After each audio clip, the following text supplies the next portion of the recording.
Welcome everybody to Digital Dragons, playing tabletop role-playing games in the online era.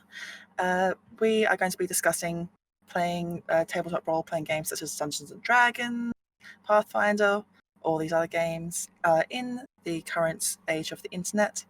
I am Scarlet Moth. I am an artist and cosplayer, but most importantly, I am a D&D player and DM on the internet. And these are my lovely panelists for today. So I'll start off to my direction. We'll start off with Elyssa. Awesome. Hello, my name is Alyssa Grant, and I am the Senior Producer and Partnerships Manager at Penny Arcade. And I manage the brands of Acquisitions Incorporated, which also has the sub-brand of the C Team. And then personally, I am a player. I have DM'd before as well, and I play for I Speak Giant, which is an Australian-based group that plays D&D and Call of Cthulhu and a variety of other systems. Fantastic. Next we have Makenzie. Hi, I'm Makenzie D. Armas, Makenzie Lane D on Twitter. I'm an independent tabletop game designer and online content creator. Currently, I'm the lead writer for the Islands of Sina Una, an upcoming 5e setting based around pre-colonial Filipino mythology. I'm also a contributor to MCDM's productions, both for Kingdoms and Warfare as a co-designer and a writer for the upcoming magazine Arcadia. I'm also currently working with Maytan Press for the Dark Matter Starter Kit, and I appear on various streams around Twitch, playing and DMing sometimes. Sort of just yell about that on Twitter. Fantastic. Burrows. Burrows. I am a Twitch streamer and content creator, both for myself and also on the Wisdom Says channel, where I have been a DM for just over a year now. I am also personally coming out with a YouTube series on bullet journaling for Dungeons and Dragons. It's been really exciting, kind of mixing notes and something a little bit more creative, but it's also useful.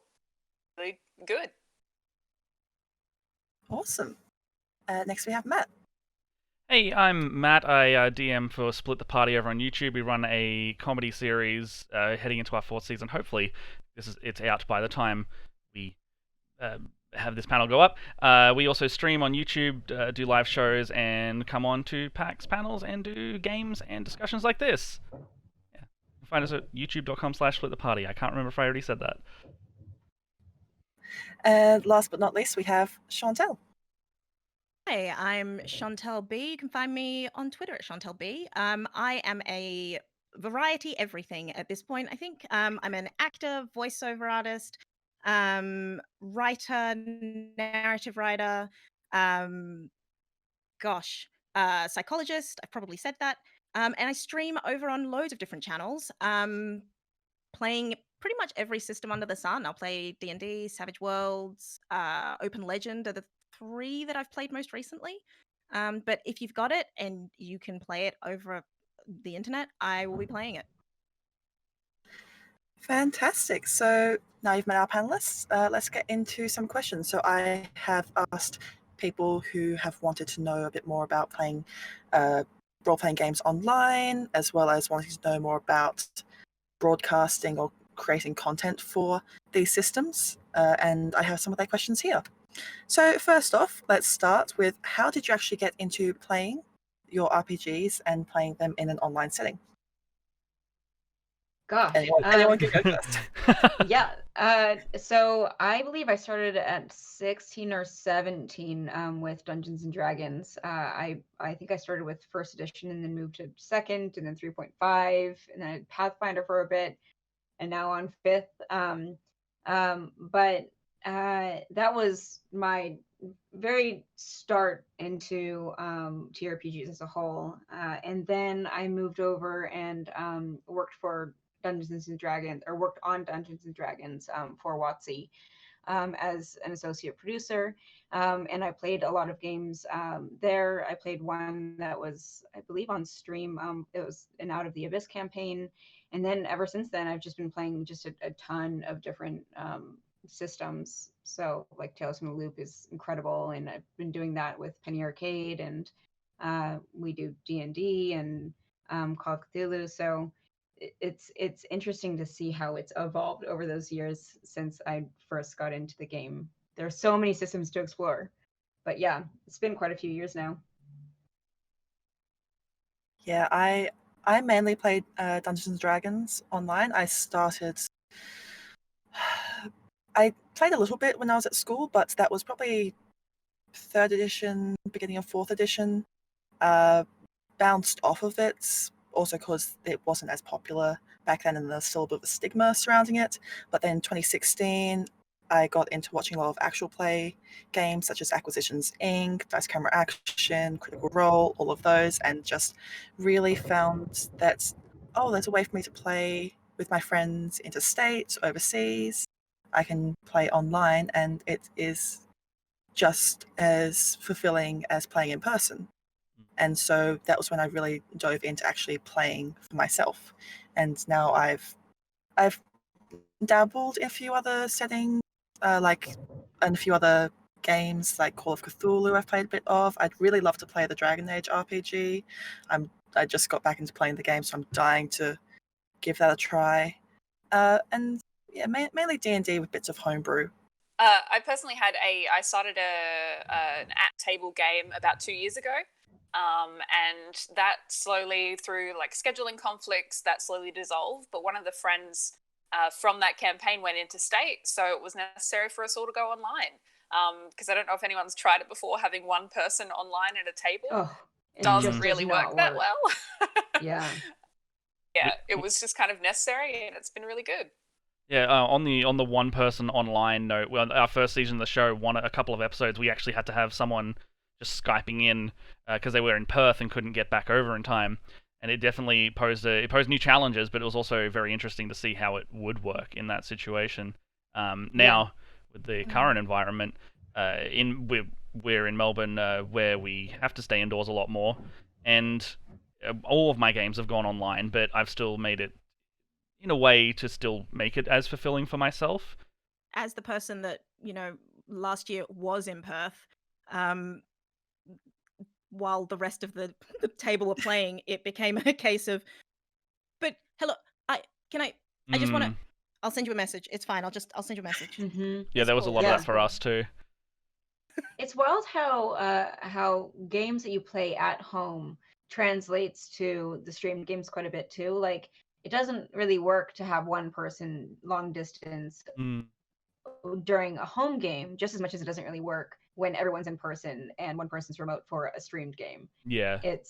There are so many parallels there. It's really interesting.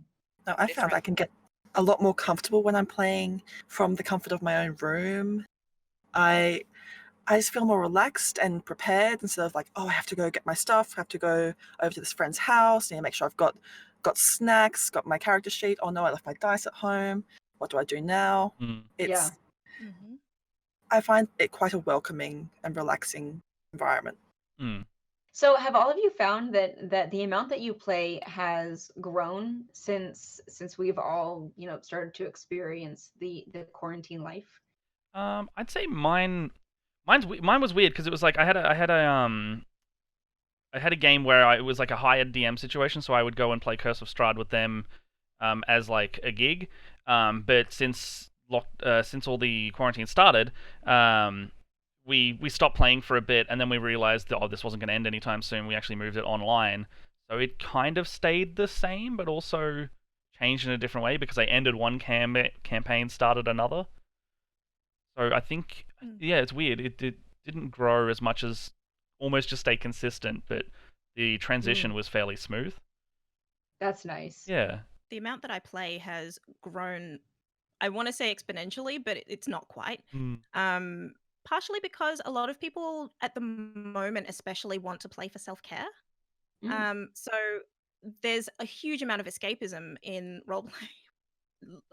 Obviously and literally, like you just escape to a different world, and even if that world is, hey, we're playing a cyberpunk game in the essentially in the present day, we may as well, and so that experience is still such a good way to get slightly off kilter and just be like, okay, I'm over here now, and that's such a comforting experience. What sort of differences have you seen in games that specifically focus on self-care? Like, is there really a difference in the games that you would typically play? And do you recommend there to be different elements to it to specifically focus on that? One thing that I've noticed in the games that I play is sort of an increasing focus on the emotional, or emotional engagement, or having control over your emotional engagement, like the extent to which you do engage. Some of the games that I play are, well, because I come from an acting background and because I come from like a voice acting background, the people that I play with sort of go with me on the I'm now bawling my eyes out on stream. You're just gonna have to sit with me here, please. Please sit with me in this moment. And the nice thing about that is if I'm having that experience in a stream, not necessarily in a stream, but if I'm having that experience in a controlled environment with my friends where I feel safe and buoyed, then coming out of that in my day-to-day life, I've experienced those things. I've experienced the emotion. So when they come up in daily life, which at the moment they will, I don't feel so caught off guard by them. So in terms of self-care, whether or not you decide that you're going to engage heavily emotionally, like the safety element of doing so is like now is probably as good as time as any to sort of take those things that you're struggling with in real life and as safely as you can, like bring those thoughts, not the content, but the thoughts into how you're experiencing, your character's experiencing the world, and see whether that's different. Sometimes a character experiences things very, very differently to how you experience it. Yeah. Now, I know that Makenzie, I think that you seem to be just constantly doing stuff, seeing from everything that you do online and on Twitter, and you're just constantly doing games. Has that changed for you during isolation? It's been really interesting because the reason why I got into playing tabletop games like strictly online. Like I can count the number of games I've played in person on one hand, because how I got started was I've always wanted to play D&D, but the group at my uni was like, "Yeah, we're not taking any new players. Sorry, shucks, go find somewhere else." And so I was kind of like, cool, that's fun. Yeah, I've been wanting to play this for like a while now because fantasy, and I get to play a cool like adventure. I always want to do that, and I couldn't. So then I basically started puttering around online. I started watching more actual plays, and that got me involved in the online community. And then I started getting involved in like stream games. And so it hasn't necessarily changed for me because like I've been doing that for a while. Like I've had no choice but to play remotely because the people around me were like, either Dungeons and Dragons is still silly and superfluous to a lot of people where I live and the school that I went to, or they were super closed off and insular. So it hasn't necessarily changed for me. What has changed is that the number of people I'm introducing to playing online has grown. And the number of people where I'm like, okay, you're new to playing online, let's get you used to this. This is how we do it. And sort of having to recalibrate, so it's introducing people to that and making sure to accommodate not just the stress of, oh, you're playing online for the first time, but also you're playing online for the first time in the middle of the world kind of being on fire. And so that's sort of what's changed. I've noticed an influx of people getting involved and being more prolific on like Twitter, and that's been probably the biggest increase I've seen, is just sort of managing a Twitter community that's just growing at an unmanageable rate. I've seen very much the same sort of things, like lots of people who were previously unaware or not really knowing how to play online or logistics of how it works, suddenly coming in and finding out about, like, play it over Discord, you can use these different resources online. And we could probably actually touch on that. Like, what do you find has been necessary for you for playing online? What tools, what softwares, any of that? What parts to bring from your own attitude towards the game is necessary for playing in this kind of environment? Seem obvious, but one of the main ones has actually been Discord, in that you can have voices, video, but you can also screen share. And the changes that they've made recently to make screen sharing a separate capture to your cameras too has been so good for online games. Yeah, So I know that previously it was Zoom that was sort of the big one which people would use for that, but Discord has really stepped up recently. Yeah, I mean, we're on it right now.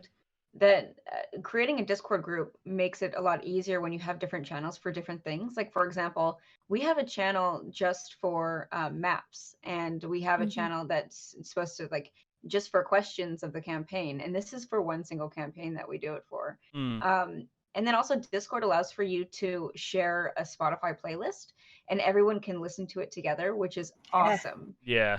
Then you can have, I know this is really small, but like having a playlist to go alongside your game and having everyone have like theme songs when they do their cool moments, I think adds a lot to it. Yeah. Play along feature is so good. Yeah. So good. So do you guys use like the bots in Discord for that, or is it just you kind of just put the playlist through and they can listen as they please?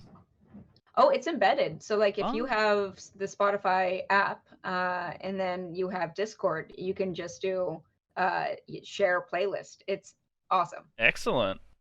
Yeah. So doing the change to Discord for me, I was really intimidated always by some of the tools like Roll20 because I always see people doing these huge maps.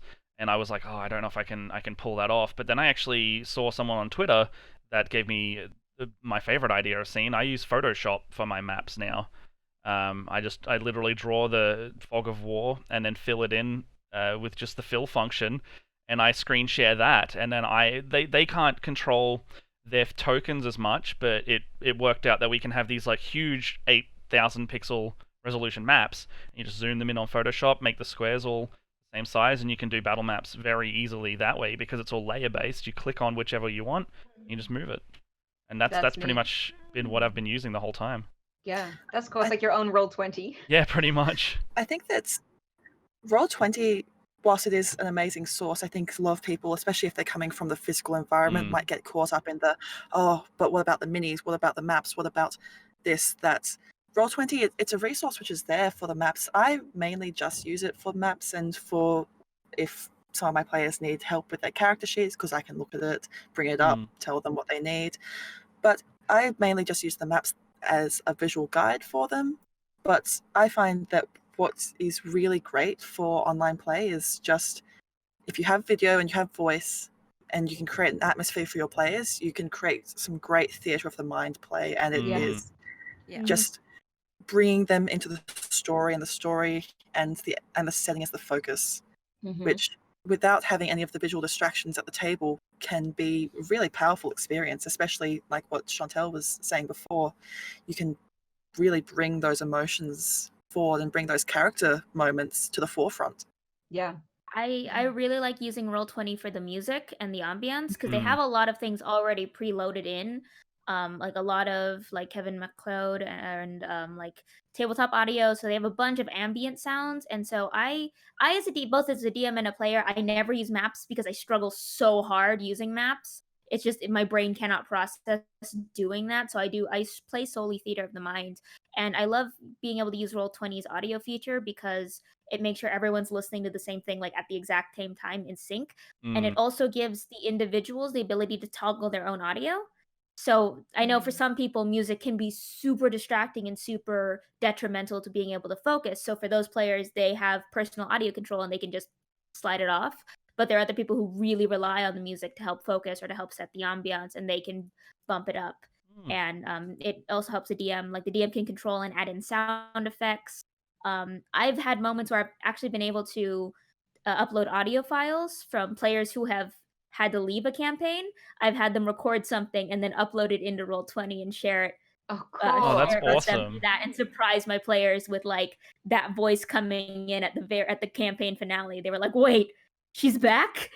And so I love so being able to clever. toggle with that. The other tool that I've been really using is D&D Beyond, mostly because when you're not playing in a physical space, sharing books is really hard. But with D&D Beyond, you have the campaign, like you can share in a campaign like all the books you have, and that has been super helpful for me. Just being able to share like, this is my library and you can share it too, and it's not like exporting a PDF or trying to email like a PDF or make a Google Drive thing. It's you can just have all the books at your disposal, really easy to search for. And the fact that like they have the search integrated into the site makes it really easy to be like, I need a magic item like in 5 minutes, hold on.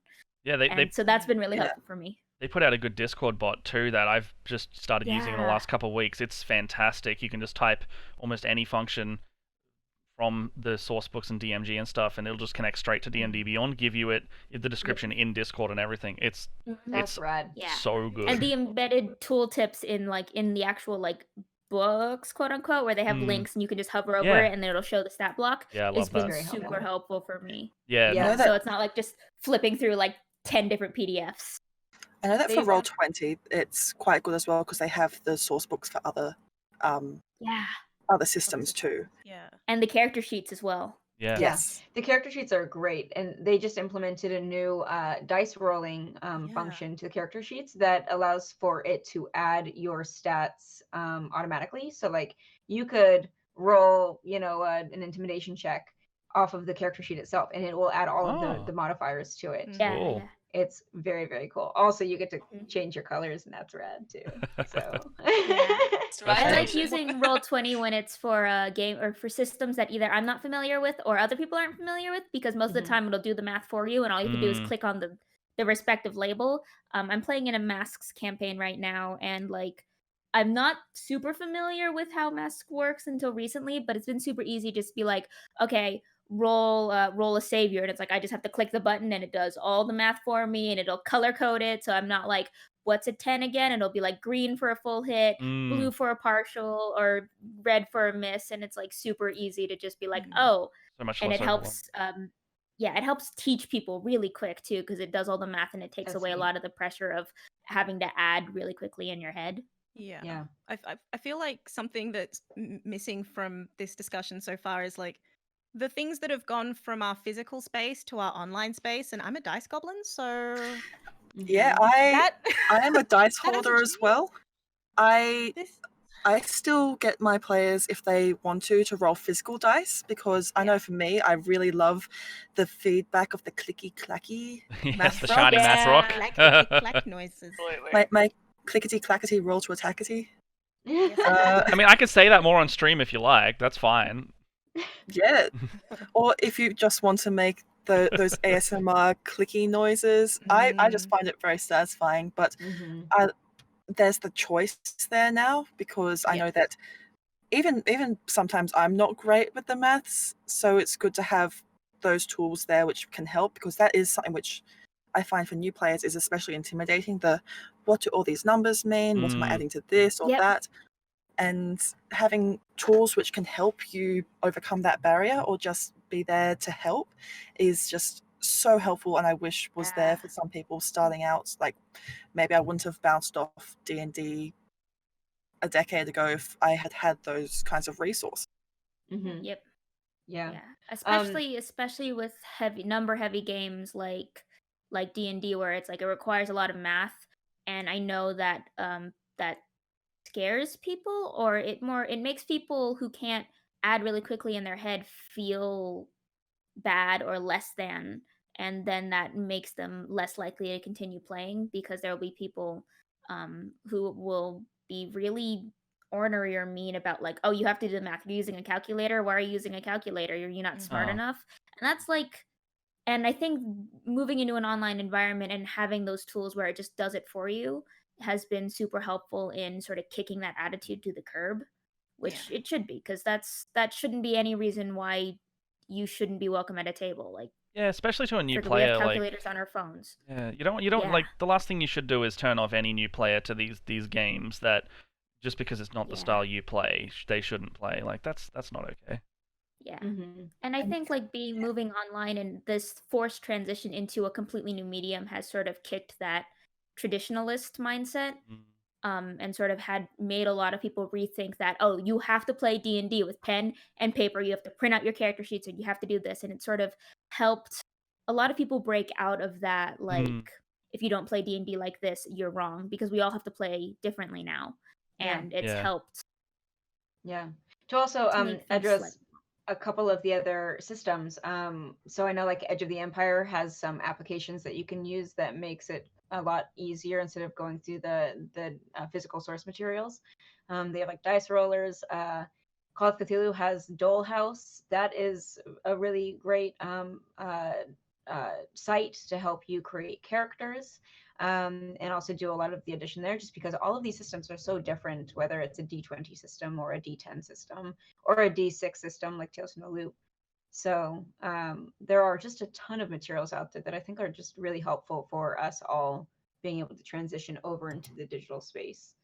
I will also say, like, I think that this would be a really good time for us to also talk about, like, what sort of equipment people might need to get into playing digitally, because I think that a lot of people don't realize that you just need the bare minimum tools. Especially if you're not necessarily broadcasting games, or even if you are, if you don't necessarily need like the really expensive high grade equipment. Because I mean, I started out with just a headset microphone and a really basic webcam before accumulating better equipment Yeah. as it became more serious for me. Yeah. I think the things which you really need are just a microphone where like we can hear you most of the time. Yeah. If you're playing with webcams, it's not always a necessity for some people, but just having a webcam can enhance the game for some people. Yeah. Having an internet connection, obviously, and well, you could do it over phone if you really needed to. Yeah. Really, if you really needed to. Like, yeah. I'm currently on my phone right now. Yeah. And prime if example. I was to sit down and play some D&D with someone, I just log into Discord, do the same thing that I'm doing now, and continue to play. Yeah. It's so accessible. Yeah, you it's just got to be able to, amazingly accessible. Yeah, just being able to talk to each other. I mean, like on half of my games, we don't use video unless we're particularly missing each other that week, and we'll switch it on just for the familiarity, you know. Yeah. We'll just play with the screen sharing, and so it's really just the audio side that is the focus on my stuff. Yeah. Also, if you don't have the money to buy a microphone, most laptops have built-in microphones, and also a lot of webcams have built-in microphones as well, which also are okay. They might sound a little tinny, but you'd rather sound tinny than not be able to talk at all. So and a lot of laptops also have built-in cams. Yeah. Sure. Yeah. Because when I started, I was using a $20 mic in my my cam in my laptop. So there's like and it That's wasn't great, but it worked and it was super easy. Yeah, we were using these. That was when we started our show. I think we only upgraded last year. We had these just like very cheap condenser microphones just off eBay, and they cost probably $20 I want to say each. And that's not bad. They worked for 3 years, so I would highly recommend just going on and having a look around. As the technology is becoming better and it's becoming more accessible, you're going to be able to get webcams and microphones, even just basic ones, for under $100, sometimes even under $50. Yeah. Yeah. Like, especially depending used on where ones. you are. Yeah. Yeah. Well, like the good webcams these days are like 100. Sorry. Yeah.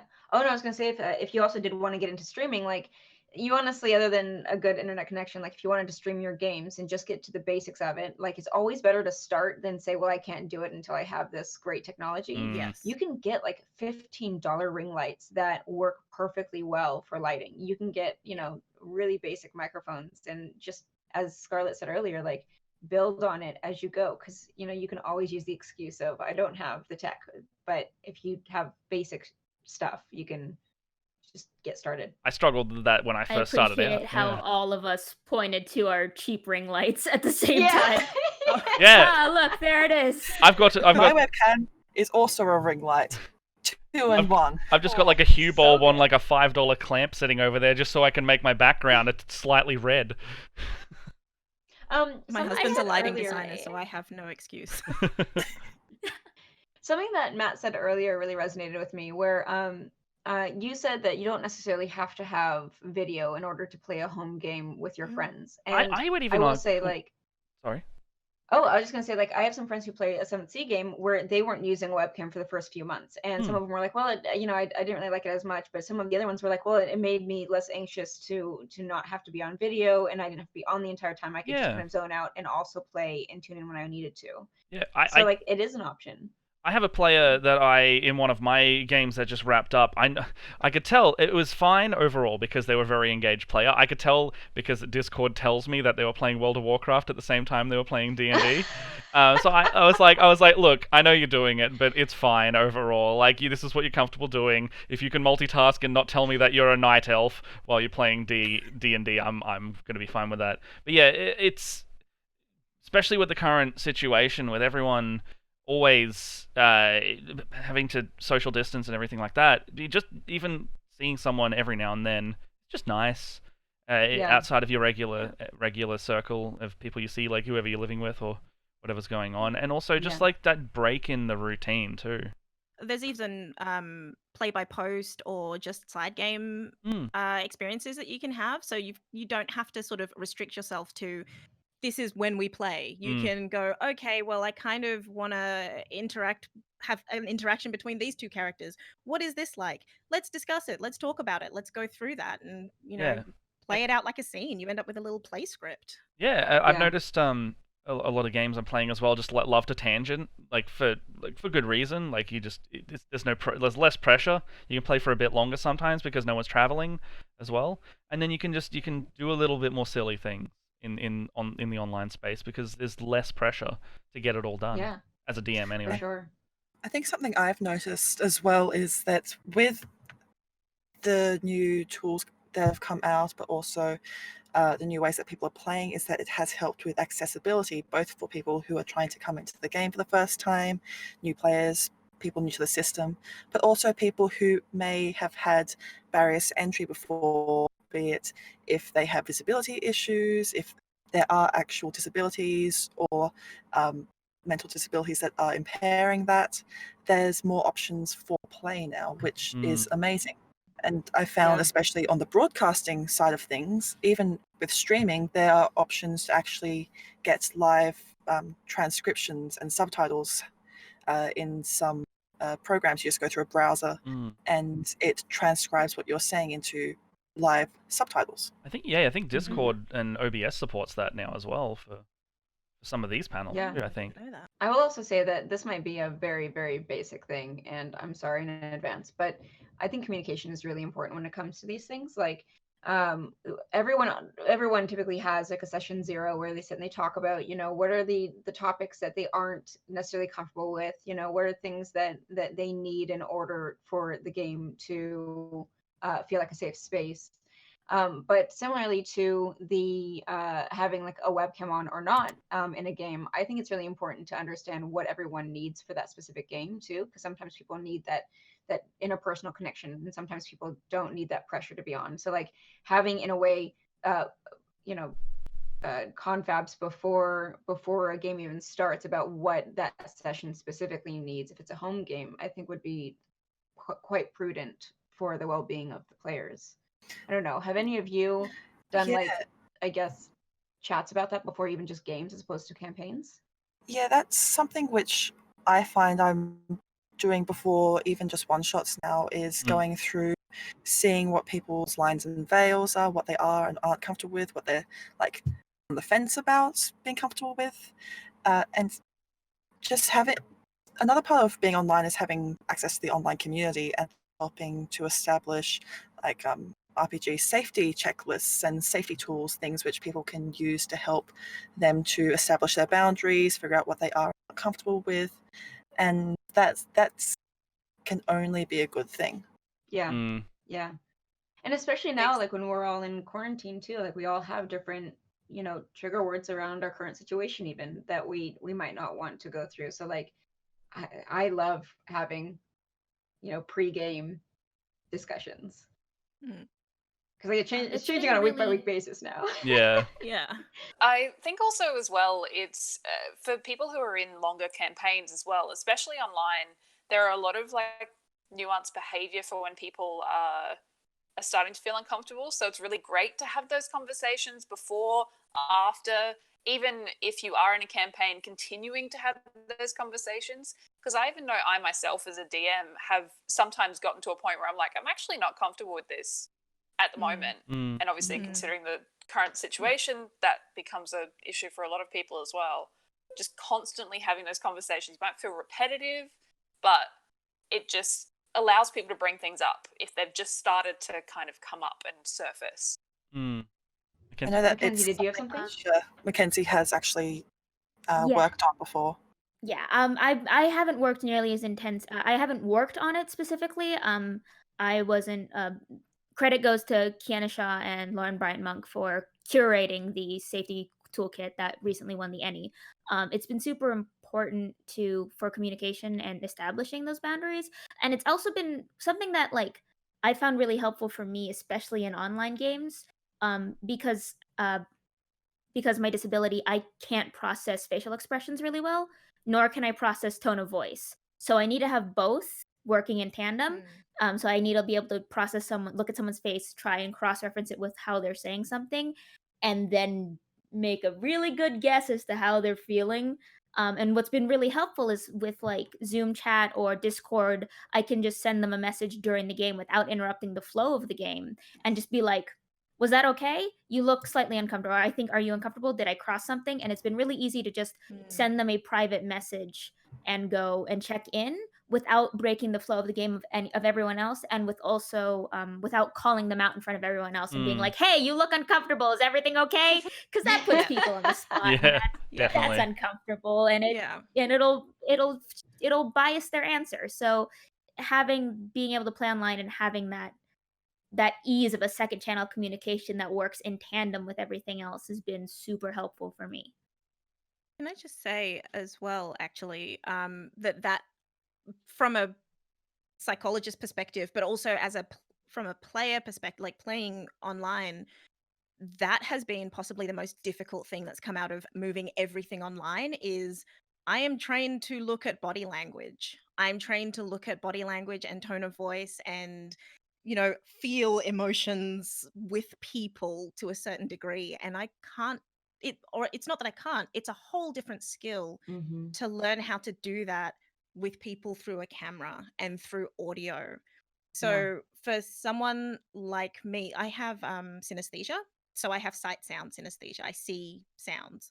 So I need good quality headphones for myself personally, because otherwise I'm hearing so much that it clouds what's going on in front of my face.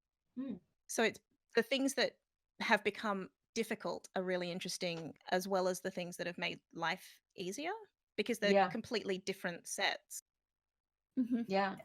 It's Yeah, different. some of my everyone. coworkers not long ago, they were talking about how, it's really hard for them to connect with one another because they can't necessarily have the same amount of empathy because they can't, necessarily feel what someone's feeling as they would in person. And I feel like that's another thing, like the way that we communicate as a whole has changed now that we're all these two-dimensional figures on a screen. So like we're all basically learning how to navigate even games together, and games can be quite intimate in terms of emotions and navigating personal topics. So I think that this has been a really interesting time for us to use TRPGs as a tool to explore those things. From personal experience, I know that role-playing games can be especially cathartic or good for working out and processing your own emotions through your character. And sometimes you can get that bleed of, are you feeling your character's emotions? Are you projecting onto them?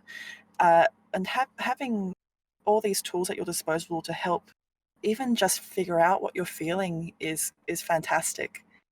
And it helps to just make the game so much better and allow for those emotional moments, which, I mean, after some game sessions, sometimes I have felt like a weight's lifted off my shoulder because I've managed to work through something which I didn't realize I needed to. And it's just such a fantastic tool. Yeah. I think especially when you're broadcasting these games for an audience, which I think is something we haven't touched on as much, because most or all of us stream or create actual play content for the internet, be that podcasts, streams, recorded sessions,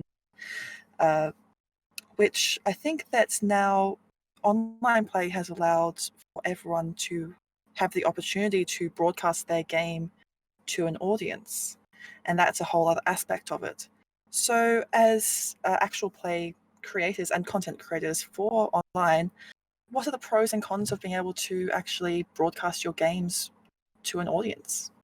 The biggest pro on my side is being able to tell a story with people, and from an actor perspective, being able to know that whether or not people stay for the whole thing, if they take something away from it, they're engaging with the story in some way, shape, or form. It's a shared experience. Yeah. It's a different experience. Mm. Yeah. I think specifically with like in my experience with Acquisitions Incorporated and C Team, so much of what happens in the game and the community are closely tied together, you know. So like to jump on the back of the shared experience, you know, that's how we relate to one another, and that's how we build this rapport with one another. Is, you know, something will happen with the C Team, and that's something that ultimately has also happened to the community, and we can celebrate that together. We can you know, be sad together, and it's a very powerful connection. And I know from experience, both watching some of these shows and then also starting to participate in my own, is that sometimes oftentimes the audience and the creators will actually play off of each other. Sometimes that will seed an idea in the audience and they'll create something, and that will then give the creators ideas, and it's just a wonderful cycle of it. It just works. What I love is when so like when Jerry has been planning a big reveal, and someone somehow in the community has pinpointed his plans like on episode 2 out of like a 10 episode arc, and he's like, how did they know where I was going with this? It's really interesting to see how everyone's on such similar wavelengths after a while, because, you know, you've all been on this experience together, that people can start to speculate exactly where something's going. They'll know his style and tricks, and yeah, my players start to do that to me too, so I very consciously try and do the opposite sometimes. I'm like, I know what you're going to think I'm going to do, and I'm going to go over that way instead. Yeah.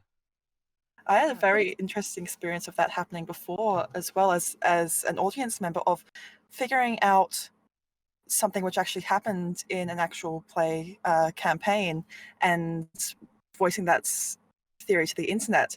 And then the DM of the game, Chris Perkins, he saw that and said, oh, someone's been reading my notes. And then that creating just a whole knock-on effect, and seeing that happen throughout the community was just amazing to watch, just this interplay. Yeah. And then the episode in question actually then being rebroadcast almost as the creators toying with the audience in a very fun way. I have found that games where the players can't see Twitch chat versus games where you can, those are quite different in terms of experience. Like, the communities can be very similar in terms of how involved they are because of the interim periods between episodes. But in terms of character development, I find it very interesting how things can change so drastically, because chat has such an impact on those characters. Yeah. There's important, like in audience involvement in that kind of respect, because they really do become more than just spectators, depending on your relationship with Twitch chat or not. For instance, with the wisdom saves, we don't verbally acknowledge chat, but a lot of our players are in chat talking and scheming and all of that kind of thing, and it really gets us that more of that involvement from the viewers, as more than just sitting there watching a stream, and it really gets that whole community involvement that Twitch and such is all about. Letting them into the story. That's kind of why we call our fan base the Shadow Council, is because they are this entity who they aren't players, but they are this entity that's within the entire, you know, like it envelops the table. It's the shadow of the table. And ultimately a lot of what happens is because of our community. So it's cool. It's like this unknown presence, right? It's an extra player at the table. Yeah, exactly. We actually have we use Tabletop Simulator for our game, And we even have like a chair off in the void that we just say that that's like chat's chair. It's where you That's are neat. currently. I love that. That's very good. It's How very do you cute. use Tabletop Simulator for? Tabletop Simulator is great for Yeah. D&D. We find that it's especially good for a stream game because the players can write things on the table just to be like silly little notes, like with a one-off comment or something. But you do get a lot more of that sense of being at a table because you can move things around, you can move physically your mini across the map. And we use the Kraken table, which is a downloadable content from the workshop. And you can input maps onto the table. So you don't have any requirement to mess around trying to get things to fit or whatnot. You can just press a button and it uploads the map onto the table. People can pop their minis on it, move it around as they want, and it has a grid that works in tandem with that so that you can just have it snap into a spot and go, I need to go 30 feet from here. Excellent. I can count it out just like you're at a table. It even has VR if anyone really wanted to try it out. That's rad. I find it so good. Cool. Yeah, I've used it for a lot of board games, but never for D&D. So I'll have to check that out. I've been wanting to try it for D&D, yeah. One tip is you can also input your character sheets as imported PDFs as well. Oh. So if you just quickly need a reference, if you're say if you're using a phone or something for a character sheet, you can just quickly be like, oh, yeah, okay, and then go on and do your thing. Very, very cool. It's like an actual virtual tabletop. Yeah. Yeah. I've seen a lot of YouTubers doing Let's Play type board game stuff over Tabletop Simulator at the moment too, yeah. Just that makes me think of if people are missing the actual in-person experience, that seems like probably the closest that you could get to being around a table with your friends. It can be very distracting though. There is a flick feature. It's very fun to just throw things around, and you can also flip the table. Also, just like real life. Yeah, pretty much. You know, the reset button, though, right? It does have those real life distractions as well. So it is good, but it's not the same as other ones. There are differences. Now, all of this being said, we've got sort of like an accumulation of knowledge from like however many months to years we've all been playing tabletop games and then playing them online. What is some advice which you would give to perhaps that you would give to yourself when you were first starting out, or what advice would you give to people who want to get into playing online or even broadcasting their games?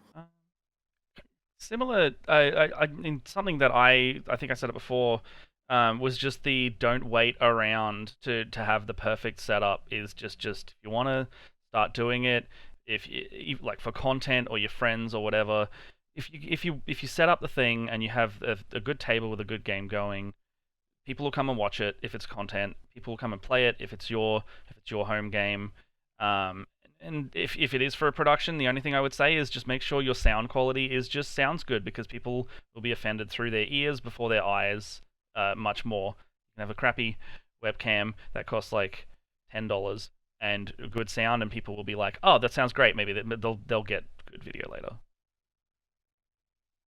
And I found that even with videos, a lot of people will tend to say listen to a game, but then close the window, do something else in another window.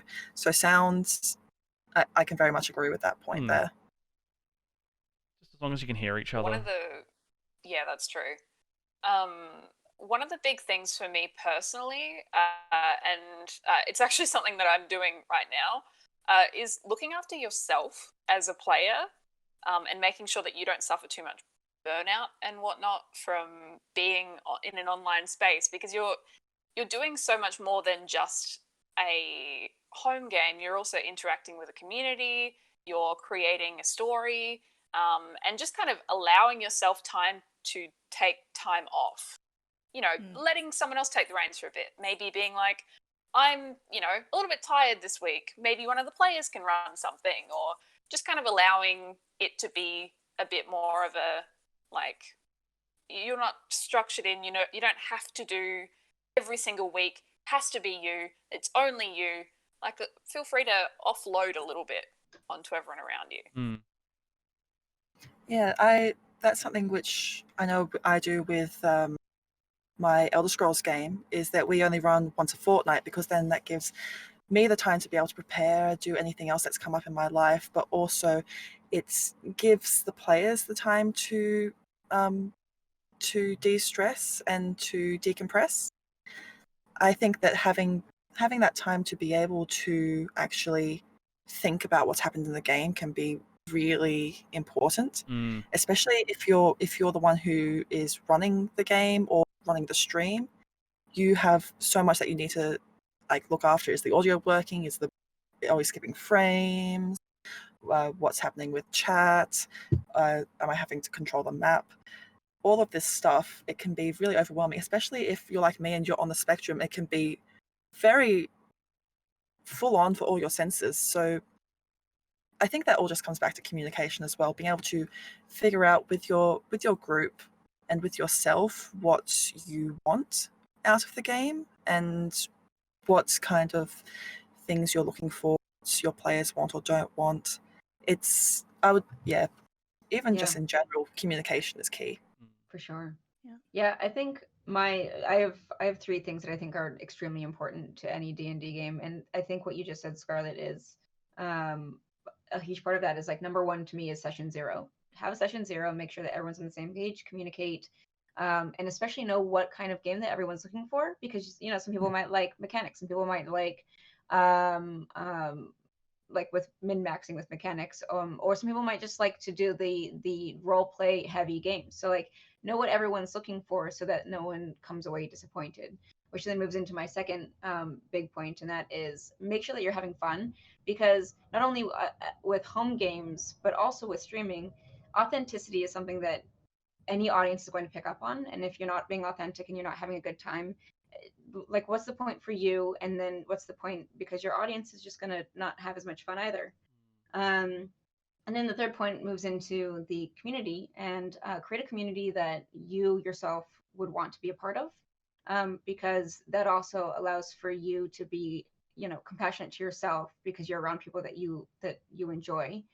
And then it also creates a safe space for your community, because then you can also all be wholesome together. And if maybe you like a snarky community, that's great. Maybe you don't, and you want a place that is very positive. So like that's completely up to you, but just know what it is that you want and what your team wants as well. I think one of my friends has said it the best. I think he sort of summed it up really, really well, which is your audience are the people around the table. Your audience aren't the people that are watching. So if someone around your table, the people around your table are your priority. If they are enjoying the story, that's why you're there. I love that. You're there for an audience, sure, but they're there to observe and engage where and when and how they want to. You're there to tell a story with your friends. So tell the story with your friends. And so there are loads of times where I've just created characters that the sole purpose of that character is to make one very specific other player laugh, because I haven't seen them laugh for a bit. That's good. So that is literally the purpose of the character's existence. I love that advice. That is such good advice. Yeah. The table is the audience. That's cool. Okay, I wrote that down because I'm very into this. Have you found anything specific, Makenzie, which you would tell to either your past self or to someone starting out?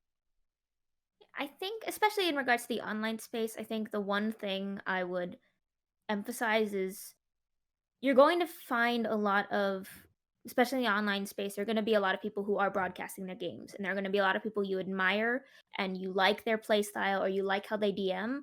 But when you do it yourself, don't try and be them. Be you and have fun being you and being fully and completely how you enjoy things. And that will inevitably, that'll shine through the camera. Whether it's you, because when you play online, there's that pressure of like, oh, I have to be like Mercer or Colville or Perkins or it's so many DMs that are very visible in the online space. And when you're playing with people in online space, there is more of that pressure. But my sole advice would be, even though you see them a lot and you see them super visible in the online space, you don't have to be like them in order to have fun or be a good player or DM. Sometimes you can just be yourself and relax and sort of take that time to find your own and come into your own. That is a really good point, especially since I see a lot of, especially first-time DMs worrying that they're not like such and such DM. They're worried that their players will want this or that and want it to be like this big show. I think it's remembering that it's your game, you're doing it for your players and for yourself, and that's any audience that is there is you're just sort of opening up a window to your own personal game. You're letting them into the story, but not letting them dictate it or dictate what you're doing. So that is a very, very important point. That's probably a good note for us to end on as well, unless anyone has any final points. It No, was I a think pleasure chatting with all of you about this. Yeah. And also, we'll please let the world and the audience know where we can find you and what you do. We'll go with Shauntelle first. Oh, reverse order. This is great. Reverse order. Just to switch it up a bit. I'm Shauntelle B. You can find me at Shauntelle B on Twitter. You can find me at my website, wordswithcolor.com. You can find me ranting about the world and trying to make sure everyone's getting self-care on Twitter, generally speaking. And you can also find me on Pillow Fort. You can also find me at Do Respite, where I stream what I'm calling from now on emotional realism, where for the low, low price of free, you can just come and watch me cry. I love that. Maybe even cry with you. I will definitely Join join me. in that. Join me as I cry. And we have Matt.